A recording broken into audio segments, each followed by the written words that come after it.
ఈరోజు గణపతిని పూజిస్తే అన్ని విఘ్నాలు తొలగిపోయి ఆనందంగా ఉంటారని భక్తుల నమ్మకం. వినాయక చవితి సందర్భంగా ఆ గజాననుడి జననం గురించి ఈ వీడియోలో తెలుసుకుందాం.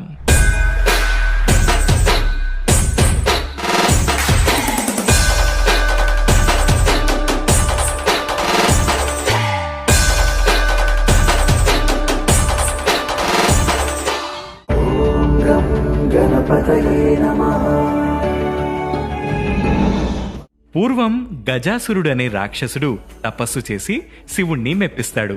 దాంతో శివుడు ప్రత్యక్షమై వరం కోరుకోమని చెబుతాడు. అప్పుడు గజాసురుడు తనను ఎవ్వరూ వధించలేని శక్తి ఇవ్వాలని, తన ఉదరంలోనే శివుడు నివసించాలని కోరాడు. ఇచ్చిన మాట ప్రకారం శివుడు ఆ కోరిక నెరవేర్చాడు.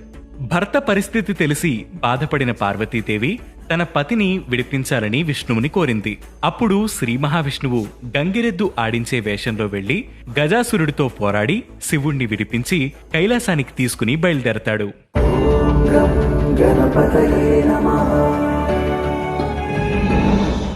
శివుడి రాక గురించి తెలుసుకున్న పార్వతి తన భర్తకు స్వాగతం పలికేందుకు సన్నాహాలు చేసుకుంటోంది. అయితే స్నానం కోసం ఉంచిన నలుగుపిండితో పరధ్యానంగా ఓ ప్రతిమ తయారు చేసింది.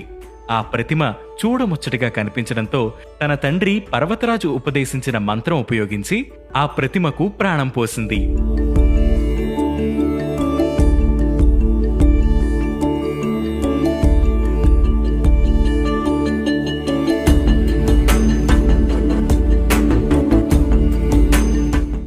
ముద్దుగా ఉన్న బాలుణ్ణి చూసి మురిసిపోయి ఆ బాలుణ్ణి కాపలాగా ఉంచి పార్వతీదేవి స్నానానికి వెళ్ళింది. అయితే అప్పుడే వచ్చిన శివుణ్ణి ఆ బాలుడు అడ్డగించాడు.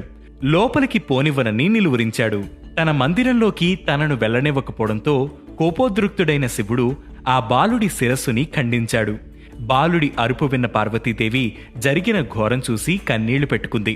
దాంతో శివుడు గజముఖుడి శిరస్సుని తెప్పించి ఆ బాలుడికి అతికించి ప్రాణం పోసి గజాననుడు అని నామకరణం చేశాడు.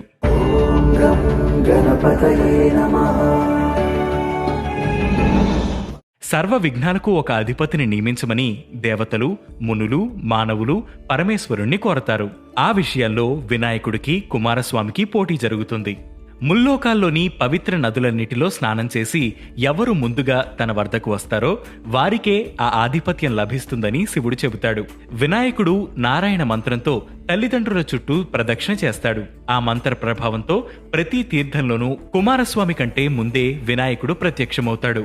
ఆ విధంగా 3 కోట్ల నదుల్లో వినాయకుడే ముందుగా స్నానమాచరించడం చూసిన కుమారస్వామి కైలాసానికి వెళ్లి మహిమాన్వితుడైన వినాయకుడికే ఆధిపత్యం ఇవ్వమని తండ్రిని కోరతాడు. ఆ విధంగా వినాయకుడు విఘ్నాలకు అధిపతి అవుతాడు.